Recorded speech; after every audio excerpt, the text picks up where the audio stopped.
Well, Are we... you got to do the background though. Like what? Why do you say, Dad? Why do you bring this whole thing up? Well, Like I've never heard of it before. Very well, Debo. I will explain that for you. It is because there is a strong suspicion that your ancestors, remote ancestors, were Berbers. Oh, okay. Who the hell are the Berbers anyway? Answer. Berbers. The name of the various branches of the indigenous Libyan race of North Africa. Since the dawn of history, the Berbers have occupied the tract between the Mediterranean and the Sahara from Egypt to the Atlantic. Oh, hang on.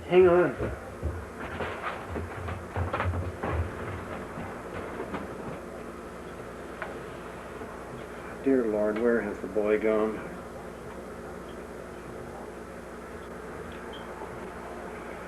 The child wears me out. Just wears me out. Where's that? Very well. Let us indicate where on the surface of the globe we are speaking of, from Egypt across above the Sahara over to the Atlantic. Thank you. You may put that back now.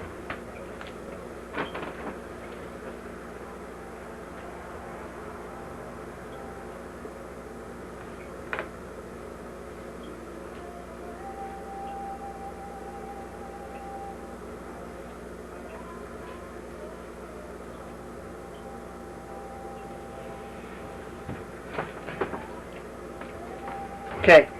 So? Yeah. Sit down quietly. The origin of the name is doubtful. Some derive it from the word barbaros, barbarians, employed first by the Greeks and later by the Romans. Others attribute it to the Arab conquerors. Tribal titles Barabara and Barabarata appear in Egyptian inscriptions of 1700 and 1300 BC, and the Berbers were known to the Egyptians as Lebu, Macherasta, Tamahu, Tehenu, and Kahaka. A long list of names is found in Herodotus, and the Romans called them Numidae, Gartuli, and Mauri, terms derived respectively from the Greek nomads, the name Gedaula of a great Berber tribe, and the Hebrew Mahur, Western. In regard to the ethnic relations of the Berbers, forgive me. In relation to the ethnic relations of the Berbers, on the monuments of Egypt, their ancestors are pictured with the, now note this, with the comparatively blonde features which many of them still display. What blonde features do I have? Though considerable individual differences of type may be found in every village, the Berbers are distinctively a white race. Dark hair and brown or hazel eyes are the rule. Blue-eyed blondes are found, but their frequency has been considerably overstated. The invaders who have most affected the Berber race are the Arabs. But the two races, with a common religion, often a common government, and the same tribal groupings, have failed to amalgamate to any great extent. The Berber is straightforward, honest, by no means averse to money-making, but not unscrupulous in the methods which he employs to this end, and trustworthy. Government. The Berber's village is his state, and the government is vested in an assembly, the Jimda, formed of all males old enough to observe the fast of Ramadan. By them are determined all matters of peace or war, legislation, taxation, and justice. The executive officer is the Amin, a kind of mayor elected from some influential family in which the dignity is often in practice hereditary. He owes his position to the goodwill of his fellows, receives no remuneration, and resigns as soon as he loses the confidence of the people. By him are appointed certain teman, singular taman, who act as overseers, though without executive powers, in the various quarters of the village. The poorest Berber has as great a voice in affairs as the richest. Now that would appeal to you. The undue power of the Jemda is checked by vendetta and a sort of lynch law, and by the formation of parties, sofs, without or within the assembly, by the formation of other parties for trade, political, and other purposes. The Berbers are a warlike people who have never been completely subjugated. Every boy on reaching 16 is brought into the Jemda and given weapons, which he carries till he is 60. Though each village is absolutely independent as far as its internal affairs are concerned, two or more are most often connected by administrative ties to form an Arab or tribe. A number of these tribes form a Takabilt or loose confederation. The Tuareg organization, owing to their peculiar circumstances of life, is monarchical. Wars are declared by special messengers. The exchange of sticks or guns renders an armistice inviolable. And in some tribes, a tablet on which is inscribed the name of every man fit to bear arms is placed in the mosque. The Berbers, though Mohammedans, do not observe the prescribed ablutions. They break their fast at Ramadan and eat wild boar's flesh and drink fig brandy. Saints, both male and female, are paid more reverence by Berbers than by Arabs. Around their tombs their descendants settle, and thus sacred villages, often of considerable size, spring up. Almost every village, too, has its saint or prophet, and disputes as to their relative sanctity and powers, and these cause fierce feuds. The hereditary caste, known as marabouts, are frequently in open opposition to the absolute authority of the Jemda. They are possessed of certain privileges, such as exemption from the chief taxes and duty of bearing arms. They often take a foremost part in tribal administration, and are frequently called upon to perform the office of arbitrators in questions of disputed policy, and so on. In the Jemda, too, the marabout, at times, takes the place of honor and keeps order. The Berbers are very superstitious. I beg pardon. Their social tendencies are distinctly communistic. Property is often owned by the family in common, and a man can call upon the services of his fellow villagers for certain purposes, as the building of a house. Provision for the poor is often made by the community. Customs and industries. In some districts, there are peculiar customs, such as the wearing of small silver nose rings seen in El Jafra. No nose rings here. The Berbers' weapons are those of the Arab. The long, straight sword, the slightly curved and highly ornamented dagger, and the long gun. Their villages, however, are often of substantial appearance, with houses of untrimmed stones, occasionally with 2 stories, built on hills, and invariably defended by a bank, a stone wall, or a hedge. Sometimes their homes are mere huts of turf, or of clay tiles with mortar made from lime and clay or cow dung, if you'll pardon the expression. The sloping roof is covered with reeds, straw, or stuns. The living room is on the right, the cattle stall on the left. The dwelling is surrounded by a garden or small field of grain. The second story is not added till a son marries. I hope you're following all this. No, but I don't understand what all this does have to do with me. Well, as a Berber child, you should know all these things. In the villages of the Western Atlas, the greater part of the upper story consists of a sort of rough veranda. In this district, the natives spend the winter in vaults beneath the houses. And for the sake of warmth, the tenements are built very close. Agriculture, which is carried on in the mountain district by means of laboriously constructed terraces, is antiquated in its methods. The plough, often replaced on the steeper slopes by the hoe, is similar to that depicted in ancient Egyptian drawings, and hand irrigation is usual.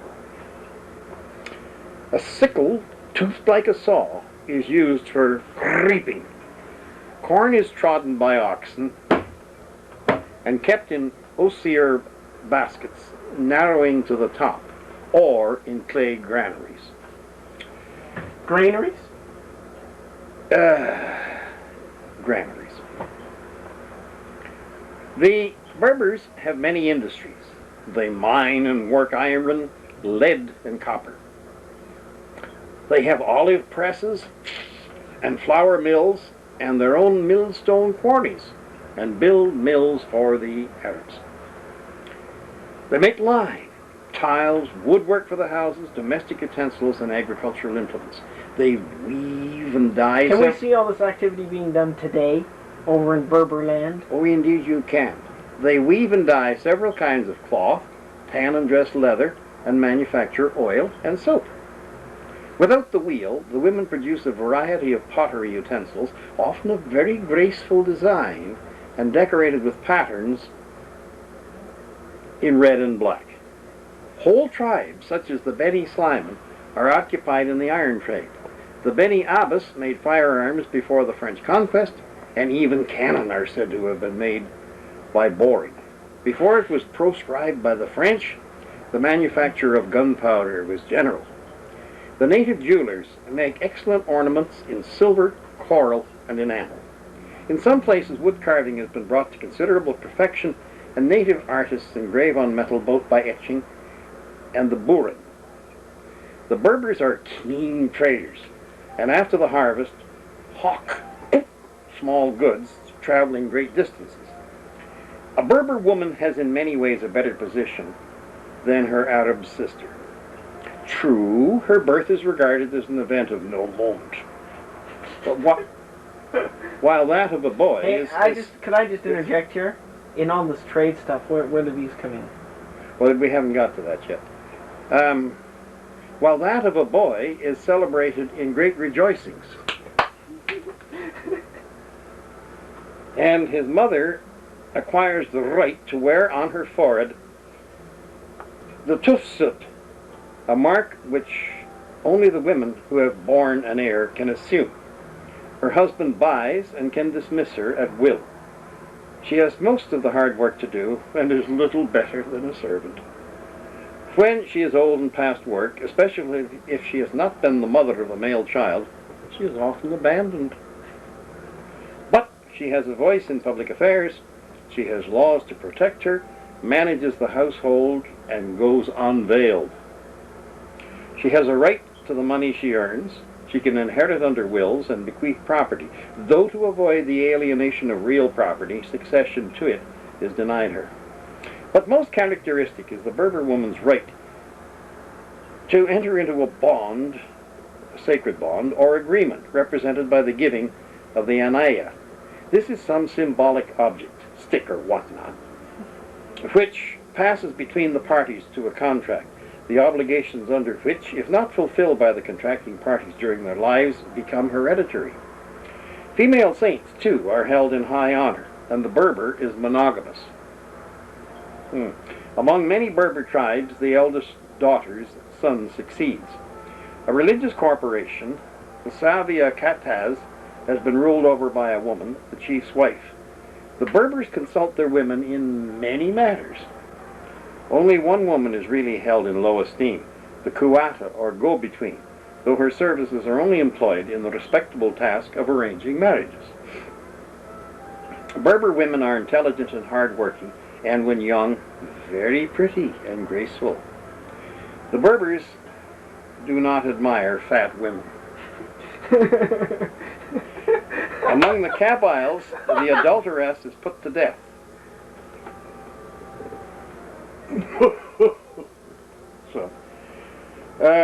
As are those women who have illegitimate children. the latter suffering with their mothers. Language. The Berber language is still spoken by millions of people from Egypt to the Atlantic and from the Mediterranean to the Sudan, and place names in the Canary Islands and other remains of the Aboriginal language there prove it to have been the native tongue. The Berber tongue shows some affinity with Semitic in the construction both of its words and sentences, but is quite distinct from the Semitic languages, and the dialects show but slight differences from the long-extinct Hamitic speech from which all are derived. The Berber language is still essentially one. The Berbers have a writing of their own, peculiar and little used or known, the antiquity of which is proved by monuments and inscriptions ranging over the whole of North Africa. A collection of the various signs of the alphabet has shown 32 letters, 4 more than Arabic. Among the peculiar grammatical features of Berber may be mentioned 2 numbers, no dual, 2 genders, and 6 cases, and verbs with 1, 2, 3, and 4 radicals, an imperative and aorist tense only. The Berber tongue is most common in Morocco and the Western Sahara. Now, that, I think, should give you some glimmerings of a... Why me, though? Why me? Why me? Well, because... Like, how come not birds? How come you're not reading this to birds? Well, because birds is not a throwback to Berber ancestry. And I am. Oh, very definitely. Very definitely. No, it sums you up to a T. Berber Child. I beg to differ. Oh, come now. Now, come now. This is This is a proud heritage. So what should I do? I suggest the first thing you should do is to have a camel.